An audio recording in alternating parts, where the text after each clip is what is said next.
Amen, amen. Amen. Que le Seigneur vous bénisse. Amen. Je vous salue tous dans le nom du Seigneur Jésus-Christ. C'est encore un privilège pour nous de venir dans sa présence. Amen. Sans plus tarder, nous allons nous lever pour lire la parole du royaume. Nous allons lire dans deux passages. Nous prendrons le livre des Romains au chapitre 11, le verset 29. Ensuite, nous repartirons dans Matthieu 25, le verset 14 à 15.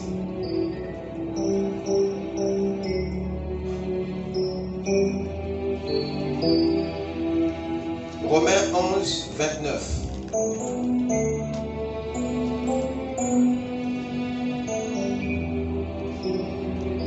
Si vous n'avez pas de Bible, je lirai pour vous. Car Dieu ne se répand pas de ses dons et de son appel. Je répète, car Dieu ne se répand pas de ses dons et de son appel. Amen. Amen. Avec nos têtes inclinées. Seigneur Jésus, encore une fois, merci à toi, Seigneur, du plus profond de notre cœur, pour la grâce que tu as accordée à chacun de nous, Seigneur, de venir, Seigneur, oh Dieu, dans ta présence, pour répandre notre âme devant toi, afin de nous remplir, Seigneur, de toutes les bénédictions éternelles. Seigneur Dieu, tu sais nos manquements, Père, tu connais nos faiblesses, et nous croyons que, Père bien-aimé, c'est auprès de toi où se trouve notre guérison. C'est auprès de toi, Seigneur, où se trouve notre rédemption. C'est pourquoi, Père, nous avons accouru auprès de toi. Alors que, Seigneur, quand Adam était tombé, il s'était éloigné de toi. Mais en ces temps du soir, Seigneur, nous venons vers toi. Puisses-tu, Père, appliquer ton sang sur chacun de nous, afin que, Père, nous ayons une place dans ton royaume et à ta table. Chacun qui est venu ici, Seigneur, a certainement une requête dans son cœur. Je prie, ô Dieu, que tu puisses prendre cela en compte et bénir au-delà de toute attente. Alors que ta parole, Seigneur, a été lue, nous prions que tu descendes dans la fraîcheur de l'Esprit, parler à nos âmes, Seigneur, afin que, Père, un seul mot venant de toi puisse nous apporter la gloire et la victoire sur les mondes et les choses du monde. Reçois l'honneur et toute la gloire dans le nom qui ne faillit jamais, le nom du Seigneur Jésus-Christ, notre Dieu. Amen. Amen. Je vous prie de vous asseoir pendant que nous ouvrons dans Matthieu 25, le verset 14 à 15. Il en sera comme d'un homme qui, partant pour un voyage, appela ses serviteurs et leur remit ses biens. Il donna 5 talents à l'un, 2 à l'autre, et 1 au troisième, à chacun selon sa capacité, et il partit. Amen. Amen. Je répète, il en sera comme d'un homme qui, partant pour un voyage, appela ses serviteurs et leur remit ses biens. Il donna 5 talents à l'un, 2 à l'autre, et un talent au troisième, à chacun selon sa capacité. Et ensuite, il partit. Que le Seigneur ajoute ses bénédictions à la lecture de sa parole. Ce soir, j'aimerais insister sur un petit point que j'intitulerai l'équilibre entre la responsabilité et la capacité. L'équilibre entre la responsabilité et la capacité. Ce petit point traite en fait de l'harmonie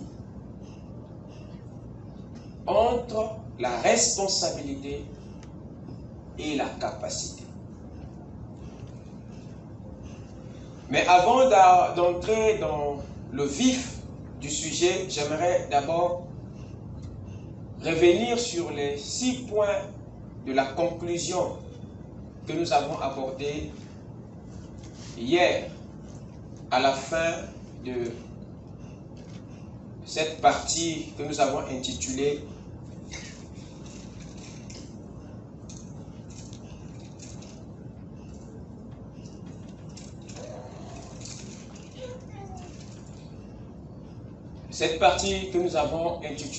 les dons. Vous êtes avec moi? Amen. Ce matin, ce soir, je vais vous demander de me suivre attentivement parce que je vais devoir insister sur certains éléments qui nous seront très primordiaux parce que ça va servir de base pour l'équivoque que je vais soulever bien après. Nous avons soulevé 6 points hier lorsque nous avons parlé sur les extincteurs secondaires de dons. Le premier point disait ceci, qu'en chacun de nous se trouve ou se cache un ou plusieurs dons. Ça, c'est ce que nous avons souligné en premier.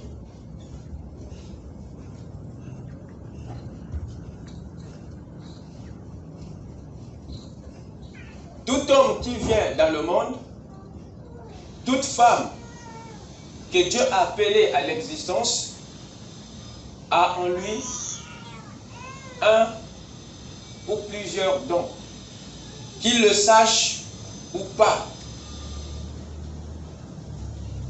Pour ceux qui ne l'avaient pas noté, voilà l'occasion de bien noter ces différents points. En chacun de nous se cache ou se trouve un ou plusieurs dons. Éphésiens 4, le verset 7 ou 8 dit ceci. Mais à chacun de nous, la grâce a été donnée selon la mesure du don de Christ. À chacun de nous, la grâce a été donnée selon la mesure du don de Christ. Il parle ici du don de Christ. Et chacun de nous a reçu une mesure, c'est-à-dire une partie du don de Christ. Parce que c'est lui qui est le plus grand don. Amen. En fait, c'est lui le plus grand don qui s'est brisé en petits dons pour que chacun de nous ait une partie du grand don. Amen. Le don qui est en toi n'est qu'une portion du grand don.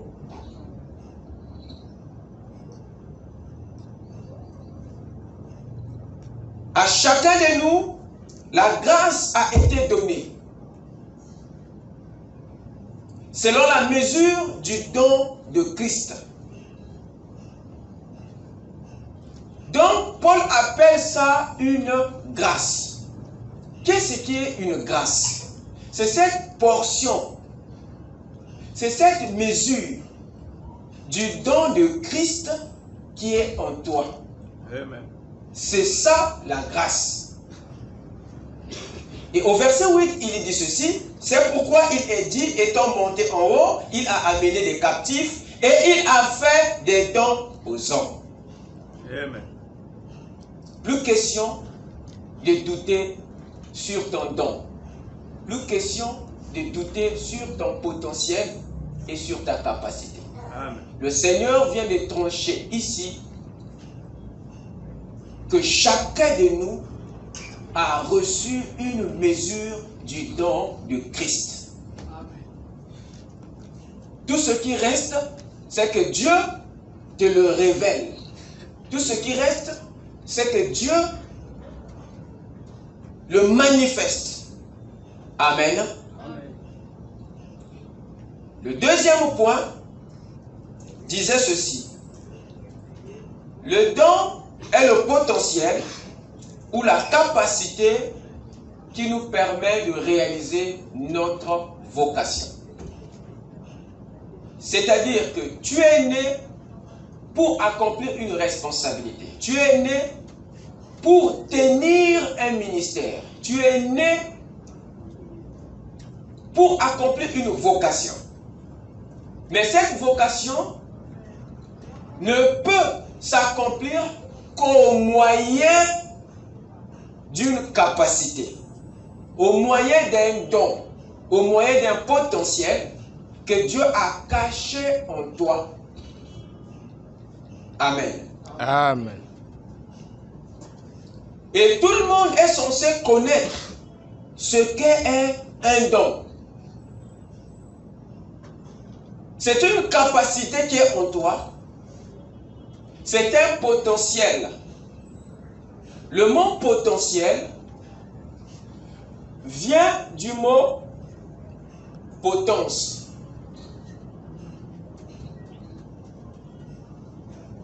Ou potent, qui signifie puissant ou puissance, force,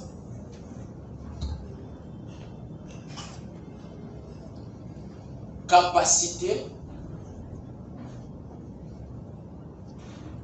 Lorsque la Bible dit que Dieu est omnipotent, c'est de ça dont il s'agit. Amen. Omni signifie plein, full. Potent signifie puissance, force, capacité, don. Il y a trois grands attributs qui le décrivent: omnipotent, omniscient, omniprésent. Amen. Et Dieu n'a pas qu'une potence.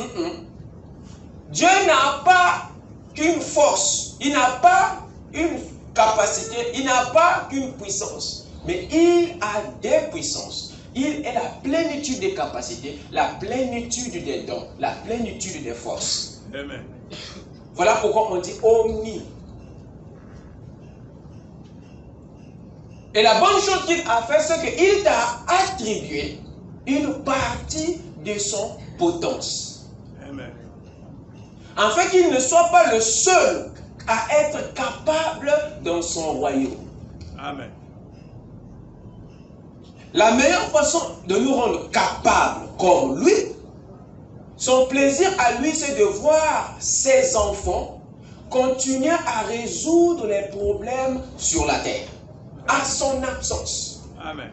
Alors, il doit vous équiper de ce qui est en lui pour que vous réglez les problèmes.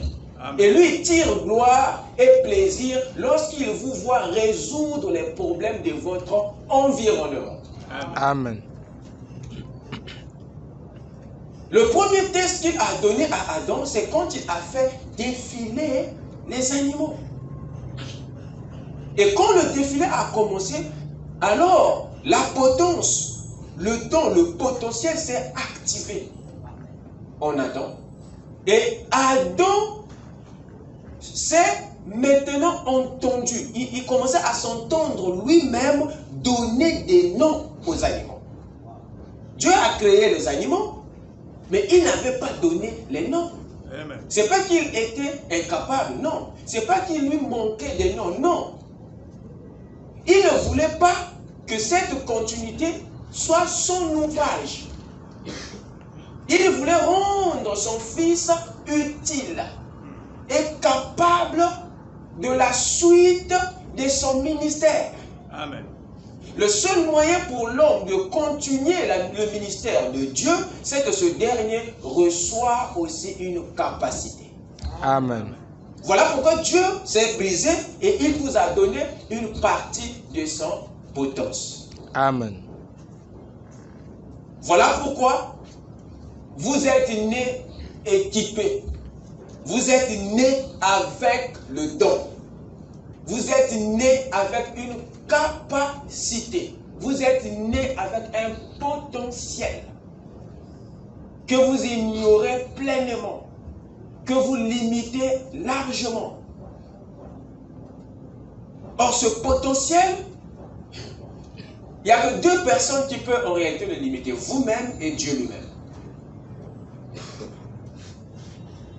Mais sinon, personne ne peut le limiter. Personne ne peut le limiter. À moins de croire ceux qui te donnent des limites. Mais sinon, le don qui est en toi va au-delà des limites que les hommes ont fixées. Amen. Les hommes sont devenus comme des véhicules dans lesquels on a placé, par exemple, 280 l'heure, mais sur la route, on va mettre des panneaux qui vont interdire cette vitesse. Ce qui revient à dire que ce potentiel ne sera jamais utilisé dans ce véhicule aussi longtemps il y a une limite qui est placée. Amen. Tu achèteras un véhicule, mais qui n'ira jamais au-delà de ces limites. Pourquoi? Parce que les hommes ont placé les limites. Alors c'est un véhicule qui est censé rouler au-delà d'un certain niveau. On dit qu'il va jusqu'à 280,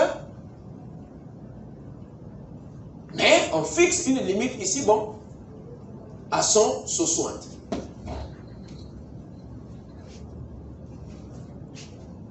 Jusqu'à ce que ce véhicule vieillisse, aille au garage, perd tout, il n'aura jamais expérimenté sa capacité en plénitude.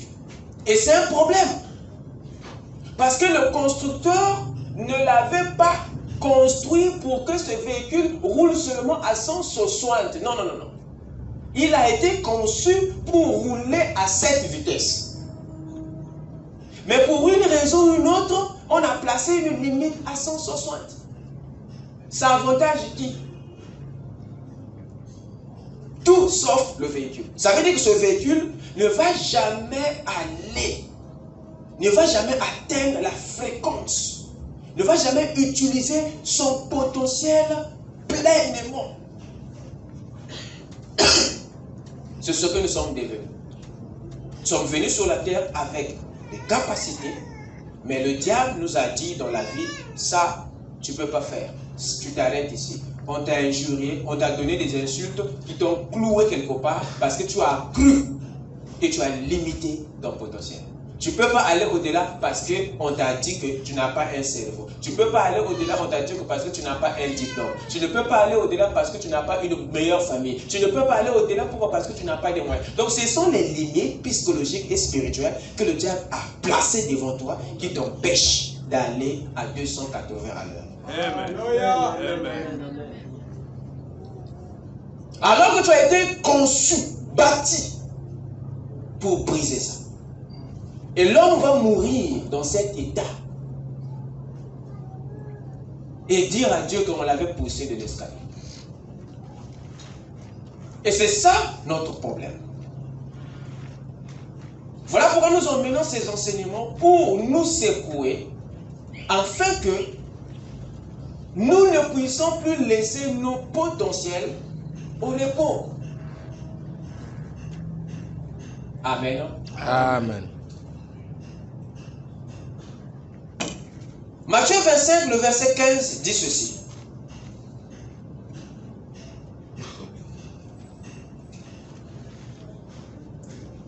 Il donna 5 talents à l'un, 2 à l'autre, et 1 au troisième, à chacun selon sa capacité. Vous voyez? Le talent était donné à chacun selon sa capacité. Ses serviteurs avaient chacun une capacité. Et la responsabilité était de pair avec la capacité. Le talent était donné en fonction. Je répète, les talents étaient donnés en fonction des capacités.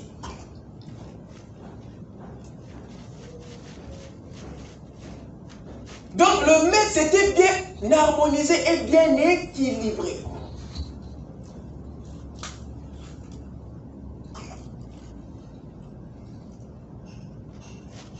Le don, ce n'est pas le talent. Le don, c'est la capacité. Le talent correspond ici à la responsabilité, c'est-à-dire à la vocation, à la charge, au travail, au ministère. Il leur avait donné un travail chacun, mais pour multiplier le talent, pour réaliser cette vocation, pour accomplir cette responsabilité, il faut que chacun ait avant tout une capacité. Est-ce que quelqu'un me comprend? Amen. Le troisième point disait tout ce que Dieu nous demande, il le demande au don et non à nous. Waouh, c'est sérieux ça. Si on parvient à comprendre ça, c'est la fin de l'incrédulité, c'est la fin du doute. C'est parce que l'on croit que c'est à toi que Dieu demande de gravir la montagne. C'est à toi que Dieu demande de déplacer la montagne. C'est à toi. Vous croyez, nous croyons que c'est à toi, c'est à nous que Dieu s'adresse. Comprenez bien mon langage. Nous croyons la plupart du temps que c'est à nous que Dieu s'adresse pour transformer l'environnement. Comme nous nous connaissons nous-mêmes, on doute. Parce que le travail à laquelle Dieu nous appelle semble être plus titanesque à nous. Voilà pourquoi on fuit. On dit non. Ça, moi, Mais Dieu s'interpelle, c'est parce qu'il sait que la capacité qui est en toi, le don, est plus grand que le problème. Amen. Amen. Donc, Dieu ne s'adresse pas à toi, mais il s'adresse à quelque chose. Il s'adresse au don. Il parle à la capacité qu'il a mis lui-même en toi. Mais si tu te regardes à toi, tu vas rejeter l'appel du Seigneur. Si tu regardes à toi, tu vas refuser. Tu ne vas même pas croire. Tu vas fuir devant la responsabilité en pensant que la responsabilité va te tuer. Voilà pourquoi le troisième point est très important à bien comprendre. Tout ce que Dieu nous demande, il le demande au don et non à nous. Pourquoi? Eh bien, parce que le don est l'offrande de ta vie à Dieu. Le don est l'offrande de ton ministère, de ton service à l'humanité. C'est la seule chose que Dieu demande. C'est la seule chose que Dieu a besoin. Que tu lui offres ce qu'il a caché en toi. C'est lui la clé de ton service. C'est lui la base de ton leadership. C'est lui la clé de ton ministère. Amen. Amen. Amen. Pour appuyer ceci, je vais revenir sur 1 Pierre 4, verset 10. Ouvrons rapidement.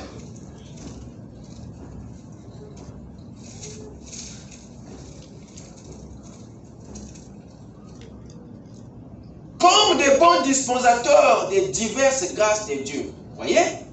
Il nous appelle des dispensateurs, c'est-à-dire des distributeurs. De quoi? Des diverses grâces.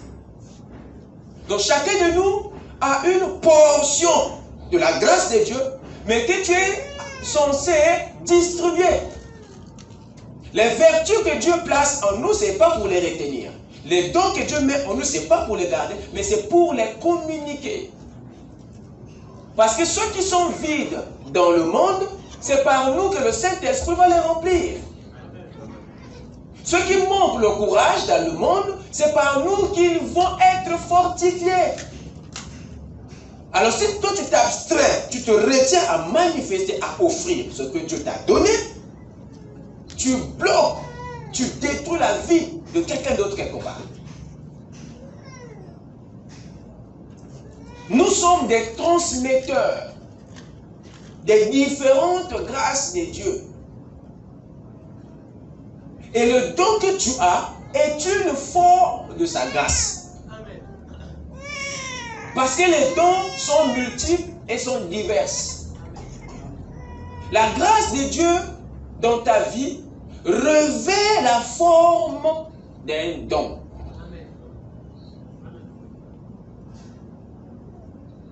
Écoutez, comme des bons dispensateurs des diverses grâces de Dieu, que chacun de vous mette au service des autres le don qu'il a reçu. Que chacun de vous, sans exception, mette au service des autres le don qu'il a reçu. Ton service vis-à-vis de ta génération, de ton environnement, de ta communauté, repose sur le don que tu as à offrir. Amen. Amen. Si quelqu'un parle, que ce soit comme annonçant les oracles de Dieu. Si quelqu'un remplit un ministère, qu'il le remplisse selon la force que Dieu communique. Il y a une force derrière. Afin qu'en toute chose, Dieu soit glorifié par Jésus-Christ. Donc, quand tu offres, tu sers le don de Dieu au travers de toi, c'est pour que Dieu tire gloire et puissance. Donc, Dieu se glorifie lorsque toi, tu es au travail. Il n'a pas donné ça pour que toi, tu tires gloire de ça. Mais il nous a chargé des dons pour que lui tire gloire de cela. Conclusion, les dons sont censés nous rendre humbles. Amen. Lorsque un don commence à t'amener au-delà de la tête, alors là, tu deviens un ange déchu. Parce qu'il est dit ici, il est bien clair. Afin qu'en toute chose, c'est-à-dire dans tout ce que tu vas faire par le don, par le ministère que Dieu t'a donné, Dieu soit glorifié par Jésus-Christ. Écoutez, à qui appartiennent la gloire et la puissance. Toi, tu n'as rien. Toi, tu n'as rien. Alors, si le don commence à te rendre orgueilleux, à te rendre histoire, alors là, tu es sur le sceau de la malédiction. Amen. Retenez, un un don authentique doit briller par l'humilité. Voilà pourquoi vous verrez dans votre Bible, les grands dons de Dieu ont toujours été disparates, ont toujours été humbles.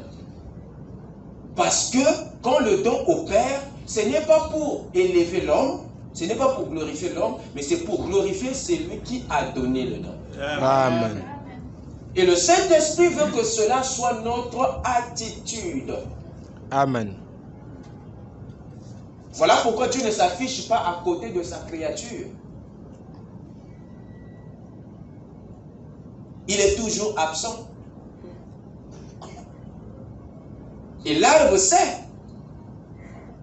Mais tout ce qu'il fera, c'est pour la gloire de son Créateur. Amen. C'est un principe très important qu'il nous faut garder. Alors, regardez ceci dans Actes chapitre 3.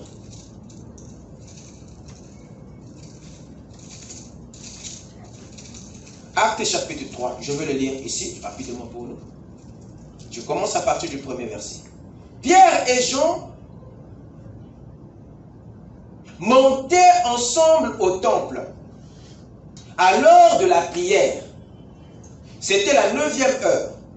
Il y avait un homme boiteux de naissance qu'on portait et qu'on plaçait tous les jours à la porte du temple appelé la Belle, pour qu'il demandât l'aumône à ceux qui entraient dans le temple.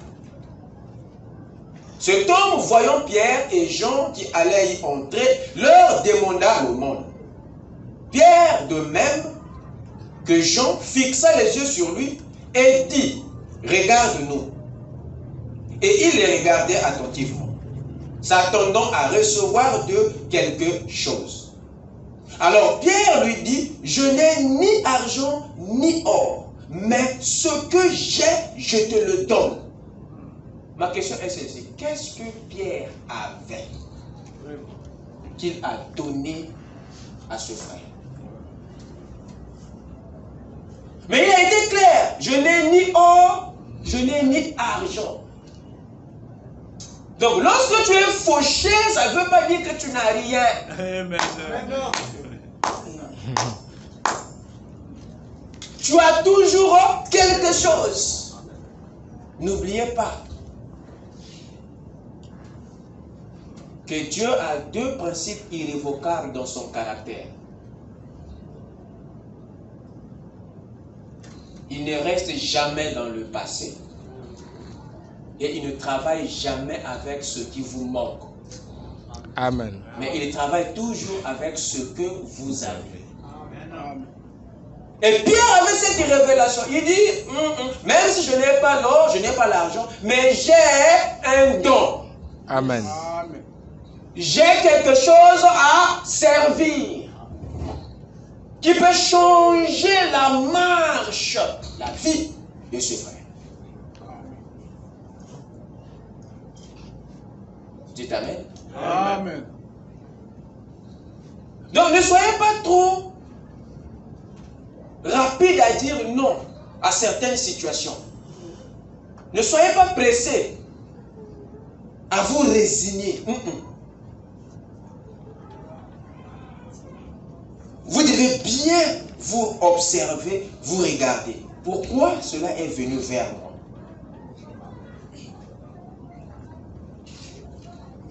Mais Pierre et Jean partaient au temple pour adorer, pour prier. Mais sur le chemin de l'adoration, il y avait un problème à résoudre. Mais ce problème ne nécessitait ni l'or, ni l'argent. Conclusion. Le don nous a été donné pour résoudre les problèmes que le matériel ne peut pas résoudre. Amen. Le don nous a été donné pour résoudre les problèmes que l'argent ne peut pas résoudre.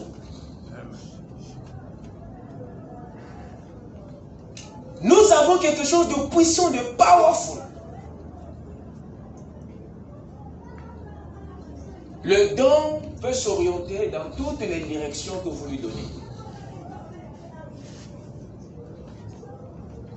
Il peut pour lui opérer correctement, même dans la direction de la galère, il fonctionne. Dans la direction de la maladie, le don fonctionnera.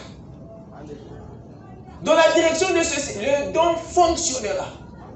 Donne-lui seulement du boulot, le don va travailler. Amen. C'est parce que tu penses que c'est toi qui dois agir. Voilà pourquoi lui, il est bloqué. Frère Madame ne nous a-t-il pas dit que qu'est-ce qu'un don? Il dit le don, c'est la capacité de s'écarter et de laisser Dieu agir. Mais aussi longtemps que tu es là, pas moyen. Pas moyen. Nous nous tenons toutefois au milieu. Et Dieu a une voie barrée. Comment savoir que je me tiens au milieu? C'est quand je regarde et je considère mes faiblesses. Quand je regarde, je considère ce qui me manque. Tu te places au milieu. Alors Dieu ne peut pas agir. Il ne peut plus passer. Pourquoi? Parce que tu es conscient de la réalité.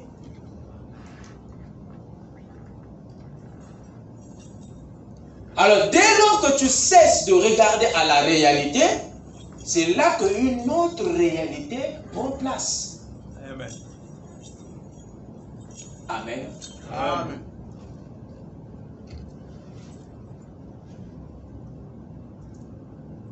Il dit, je n'ai ni or ni à ce que j'ai, je te donne. Écoutez, Pierre et Jean ont réglé un problème de beaucoup d'années que même la médecine ne pouvait pas résoudre à cette époque. La médecine ne pouvait pas lui donner les pieds. Amen. Amen. Mais les pieds de ce frère étaient dans le don de Pierre.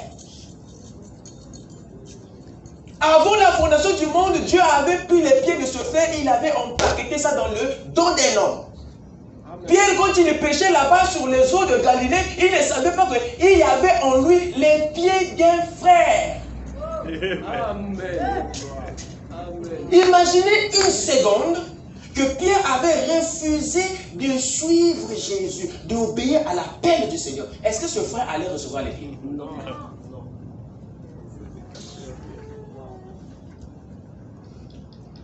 Imaginez une seconde que Marie avait avorté quand elle était tombée enceinte de Jésus.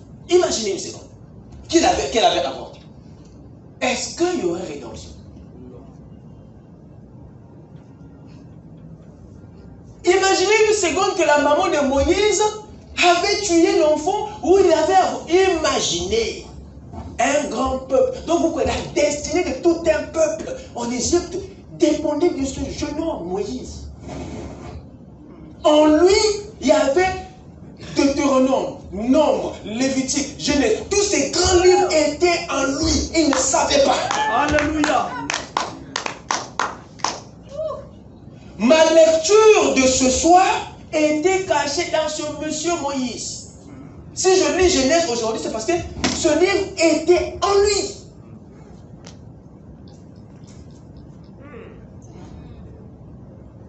Tu es là assis, tu m'écoutes, tu n'as aucune idée de ce qui est en toi.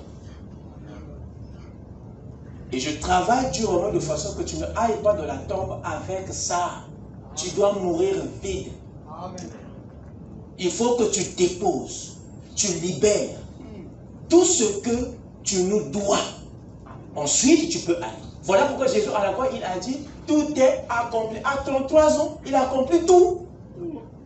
Il dit, tout est accompli. Ce que le Père avait empaqueté en lui, il l'avait libéré en peu de temps. Amen. Est-ce que quelqu'un m'écoute? Amen.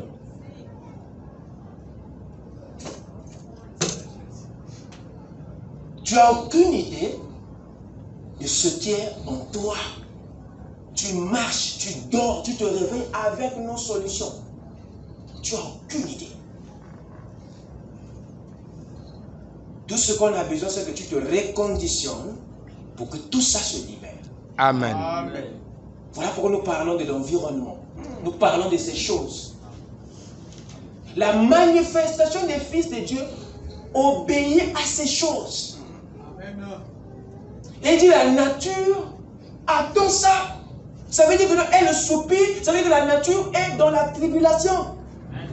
Il y a des problèmes dans la nature et ils savent que la solution n'est pas avec eux, mais avec vous. Voilà pourquoi il faut que tu te manifestes. C'est le don qui est en toi qui doit se révéler. Parce que c'est lui qui va résoudre les problèmes de l'environnement. Amen. Mais tu dors. Amen. Amen. Pierre a dit, je n'ai ni or, je n'ai ni argent. Mais ce que j'ai, je te donne. Il avait quelque chose. Et il était conscient qu'il avait un don. Il dit, mon gars, quand tu es venu dans le monde, le Seigneur m'avait donné tes pieds. Je me suis promené dans la vie pendant longtemps avec tes deux jambes. Aujourd'hui, je te les restitue. Et quand il a fait ça, le ciel était dans le jubilé. Amen. Amen.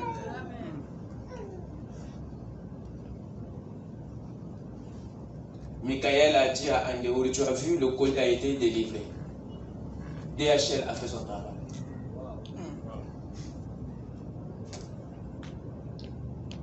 Dieu va fermer beaucoup de sociétés et d'entreprises qui ne libèrent pas, qui ne font pas des bonnes transactions. Voilà pourquoi beaucoup d'hommes et de femmes ont des problèmes avec Dieu parce que vous retenez injustement la vérité captive. Amen. La colère de Dieu se révèle du ciel contre toute impiété, injustice des hommes qui retiennent injustement la vérité captive. Tu as... Oh my God.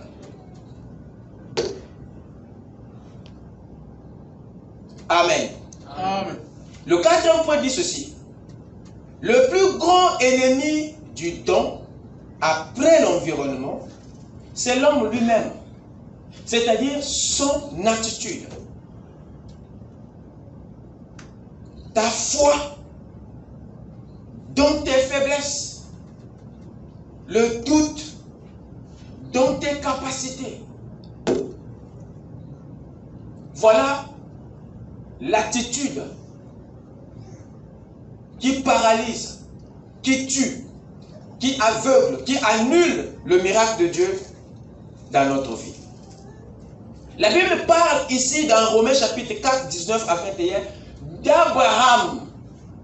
Paul dit qu'il n'a pas considéré sa vieillesse. Il a cru que Dieu était capable de tenir et d'accomplir sa parole. Mais quand Sarah a pris en compte la réalité, elle a pris un autre chemin.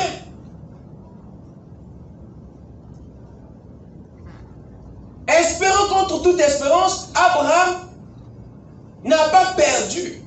Continue à croire. Et cela lui fut imputé à justice. Écoutez, mes chers amis. Avant que Abraham soit le père d'Isaac, il était d'abord le père de la foi.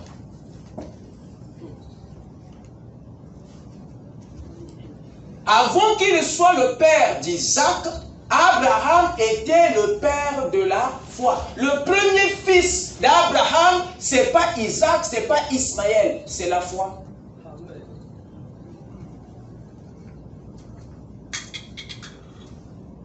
Et s'il est père de la foi, ça veut dire que la foi est son fils.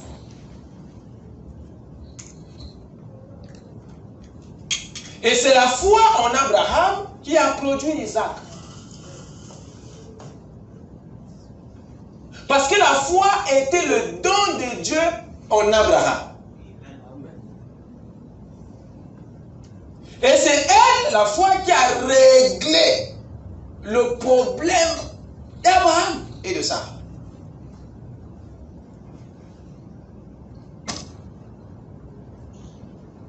La foi, c'est une capacité qui a fait que Abraham ne puisse pas croire à sa vieillesse. Amen. Amen. Parce que cette attitude-là, s'il prenait ça, ça allait être grave. Déjà, quand Sarah est tombée dedans, elle est allée chercher Agar. Raccourci. Et ça a donné un coup au programme de Dieu.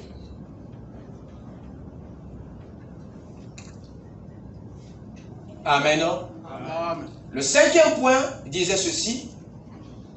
Ce que l'homme ne peut, le don le peut. Ce que toi tu ne peux pas faire, sache que le don qui est en toi le fera. C'est là où je reviens sur ce que je vous ai dit, que Dieu, en fait, ne parle pas à nous, mais il parle à ce qui est à nous. Ceci dit que nous devons apprendre à faire une légère différence entre vous et le don qui est en vous. Allons-y un peu dans Jean chapitre 4. Jean chapitre 4.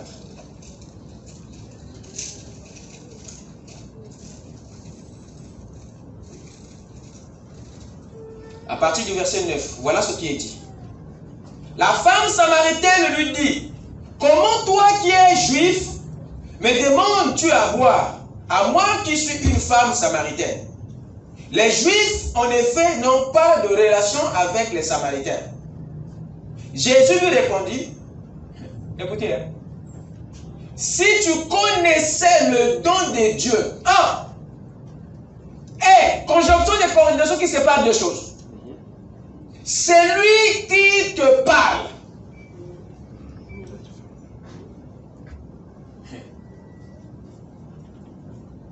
Jésus dit, il s'adresse à une église qui est embrouillée, qui n'a pas la capacité de séparer les deux. Et la samaritaine, c'était une femme qui était dans les problèmes. Et il rencontre Jésus qui commence d'abord à lui enseigner la distinction entre le don de Dieu et celui qui parle, l'homme.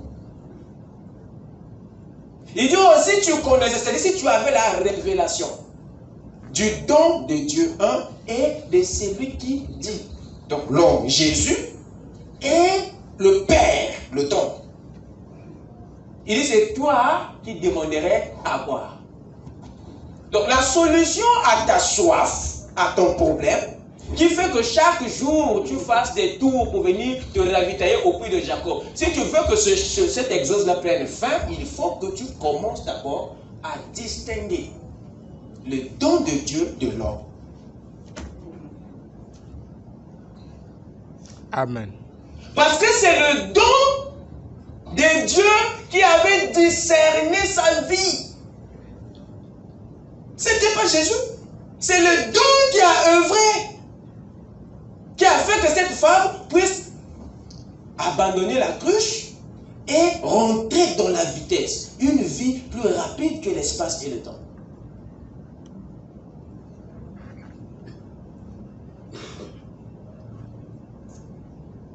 Il y a cette distinction qu'il faut faire. Ce que vous ne pouvez pas, sachez que ce qui est en vous le peut. Ne vous jugez pas en fonction de votre handicap physique. Mais jugez-vous en fonction de votre capacité, aptitude intérieure.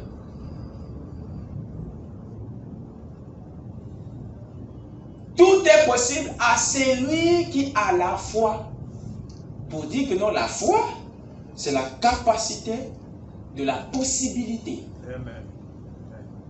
Et la foi est en vous. Amen.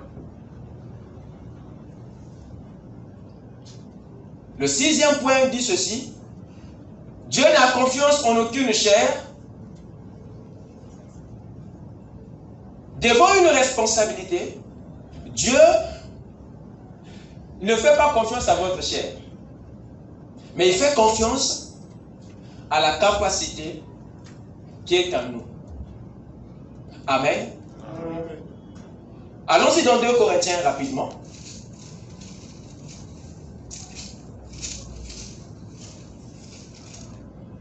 « 2 Corinthiens 3, le verset 5.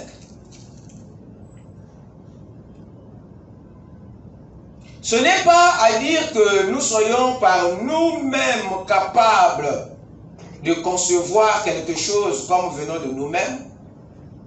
Notre capacité, au contraire, vient de Dieu. Oh, vous n'avez pas saisi ça. Je répète. Ce n'est pas à dire que nous soyons par nous-mêmes capables de concevoir quelque chose comme venant de nous-mêmes. Paul reconnaît que non, ce n'est pas par nous-mêmes. Donc quand Dieu demande, il n'a pas confiance à la chair, il n'a pas confiance au premier homme. Lui, il sait à qui il s'adresse, mais tu tues cet homme par ton doute. Tu le tues par l'impact de tes faiblesses. Il dit, ce n'est pas à dire que nous soyons par nous-mêmes capables de concevoir quelque chose comme venant de nous-mêmes. Il dit, notre capacité. Il dit, notre capacité. Il y a une capacité en vous. Il y a une capacité en nous. Notre capacité, au contraire, vient de Dieu. Alors Dieu s'adresse à la capacité qui vient de lui-même. Parce qu'il sait que toi tu es nul. Mais cette capacité qui vient de lui est capable. Amen. Amen. Amen. Matthieu 25, 15. Revenons sur les paraboles des talents. Lorsque le maître a donné 3 talents au premier, 2 talents au deuxième, 1 talent au troisième.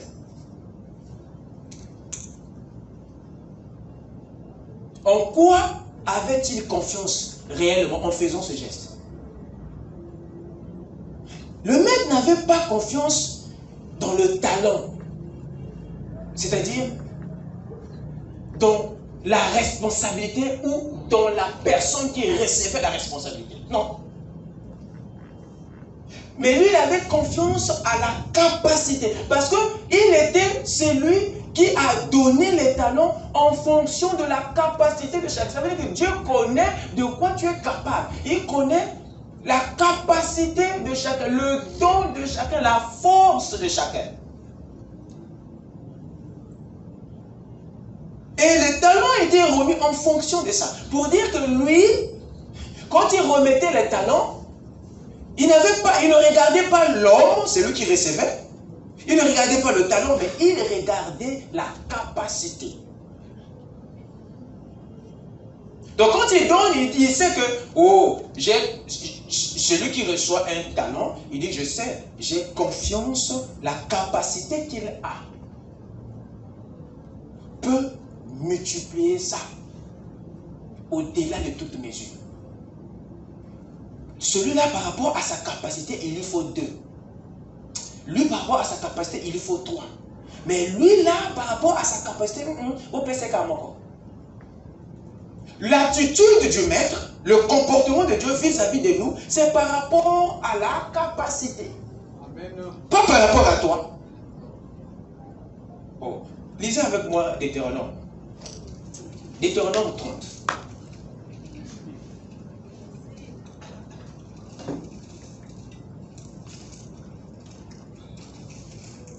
Deutéronome 30. Commençons à partir du verset 11. Si ça peut nous aider, bien sûr. Ce commandement que je te prescris aujourd'hui n'est certainement point au-dessus de tes forces. Écoutez, Dieu, les commandements c'était quoi? Les commandements de Dieu c'était des demandes. Les commandements étaient un ensemble de demandes que Dieu faisait au peuple, à son peuple. J'aimerais que tu fasses ceci, tu fasses ceci, tu fasses ceci. Si tu fais ça, si tu fais ça, voilà ce que je ferai. Si tu fais, c'est des commandements. Voilà, je veux que tu fasses ceci. Voilà ce que je dis. C'était des demandes de Dieu à son peuple, les commandements. Alors, mais ces demandes-là, Dieu les faisait à qui? Au peuple, oui, mais à qui réellement? Parce que le peuple a donné à Elohim les bonnes raisons qui faisaient qu'il ne soit pas capable de répondre à ça. Ils ont donné toutes les excuses pour montrer que non, non, c'est trop difficile. Mais le maître des lois, voilà ce qu'il dit. Il dit ceci. Ce commandement que je te prescris aujourd'hui n'est certainement point au-dessus de tes forces et hors de ta portée. Vous écoutez ça? Amen. Continuons. Il n'est pas dans le ciel. Or toi, tu veux même aller au ciel pour chercher le secours. Il dit que mais nous, quand on est coincé, on a besoin que le ciel. Non, il dit que Dieu dit non.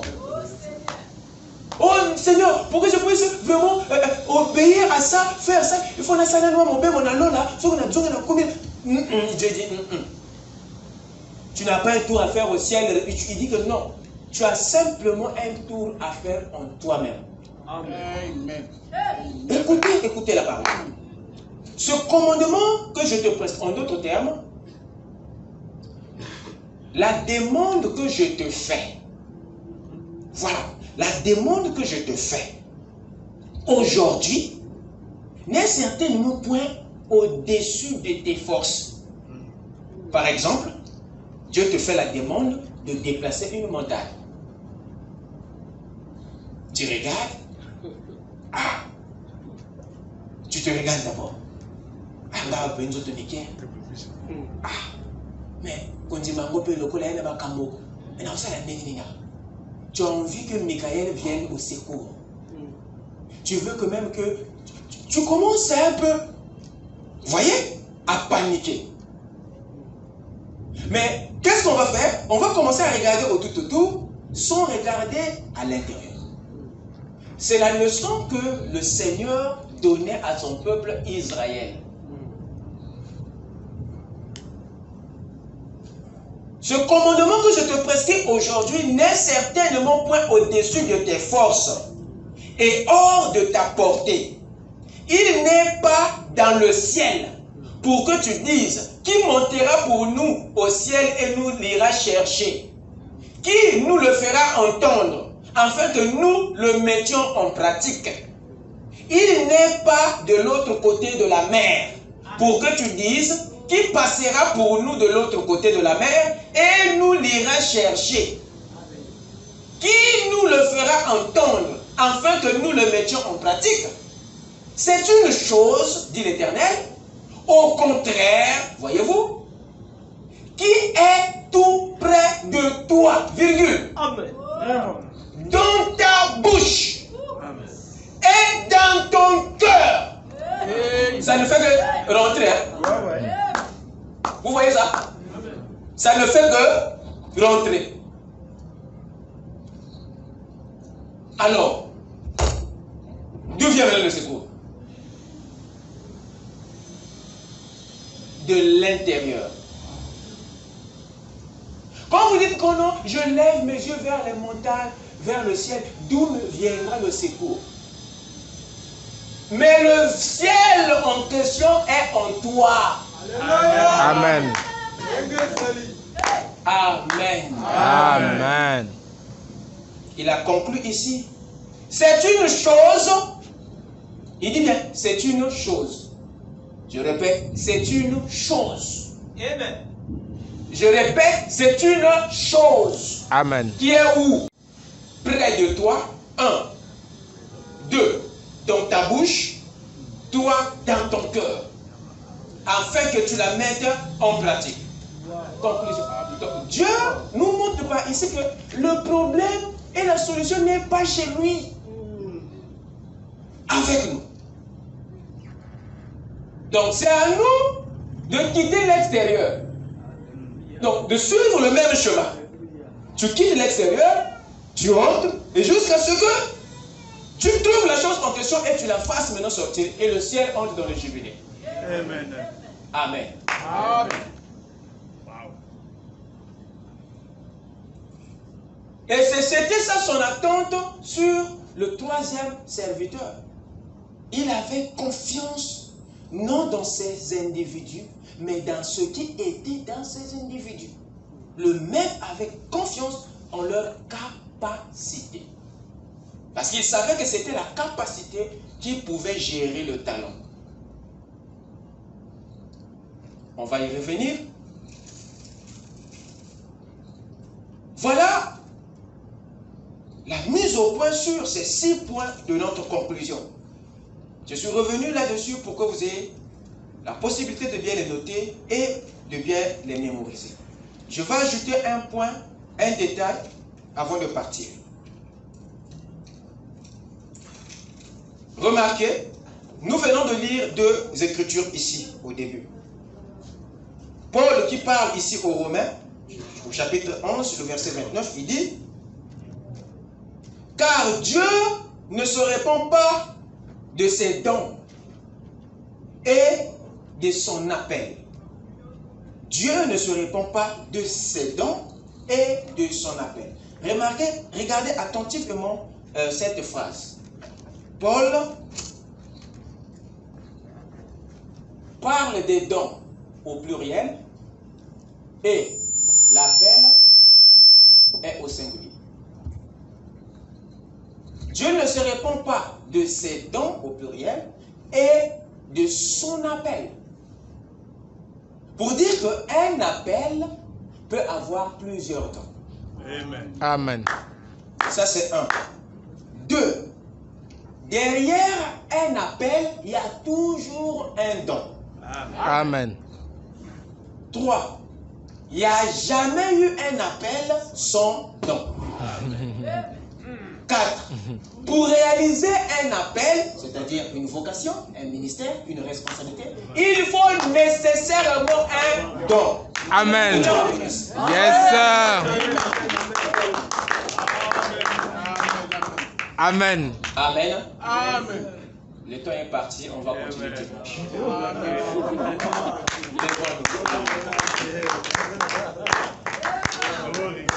L'équilibre entre la responsabilité et la capacité. Amen. C'est dangereux, mon frère. Amen. Amen. Soyons là dimanche pour entrer dans les profondeurs de la parole. Amen. Avec nos têtes inclinées. Tu es digne, tu es digne, tu es digne de louange. Jésus, tu es digne, tu es digne. Tu es digne de louange. Roi, tu es digne. Jésus, tu es digne.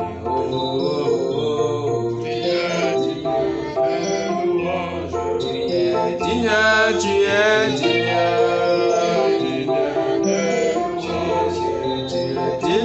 Tu es digne, oh, roi, tu es digne, oh, Jésus, tu es digne, oh, pour la vie que tu m'as donnée, le Saint-Esprit que tu m'as donné, la victoire que tu m'as donnée. Oh, tu es digne, oh, frère Gérard.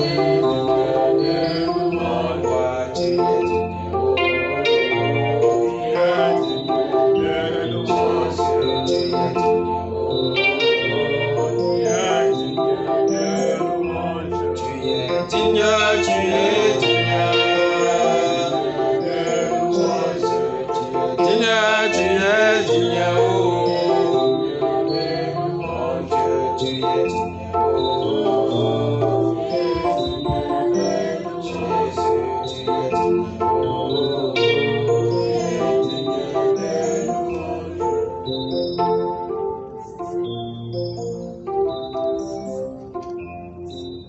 Seigneur Dieu Tout-Puissant, Père Céleste. Toi, ô Dieu Tout-Puissant, qui est le même hier, aujourd'hui et pour toujours. Amen.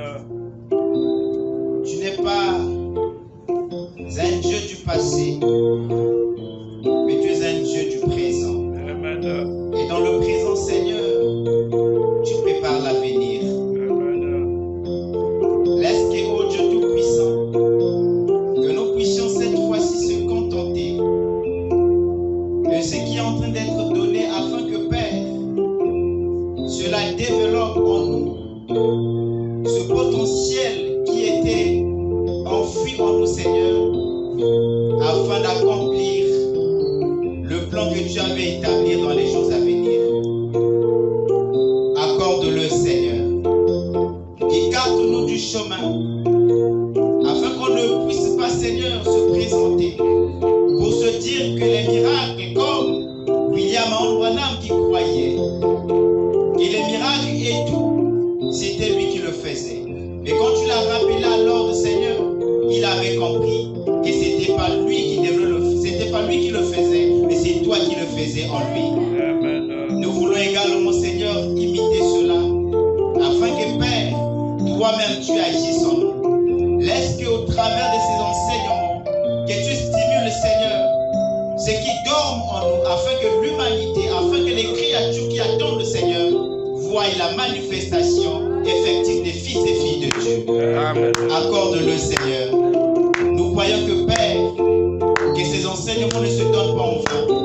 C'est que les tabernacles ont été préparés pour recevoir cela. Et s'ils ont reçu cela, Seigneur, c'est que la manifestation est certaine. Accorde-le, Père. Bénis chacun de nous ce soir. Laisse que tu puisses encore nous donner, ô Dieu Tout-Puissant, les moments comme celui-ci, afin qu'on soit encore dans ta maison pour écouter tes oracles. Va avec chacun de nous. Bénis le vase, Seigneur. Oins-le davantage, Dieu, afin qu'il continue à être une bénédiction pour nous. Accorde-le, Père. Bénis les dîmes et les offrandes qui seront prélevées pour toi. Que la gloire, la louange te soit rendue. Bénis Israël, ton peuple. Bénis l'épouse à travers le monde. Bénis ton serviteur Joseph avec le ministère mondial. Que la gloire, Seigneur, la puissance et l'honneur te reviennent de l'éternité en éternité. Dans le nom de Jésus-Christ, nous clamons cette prière.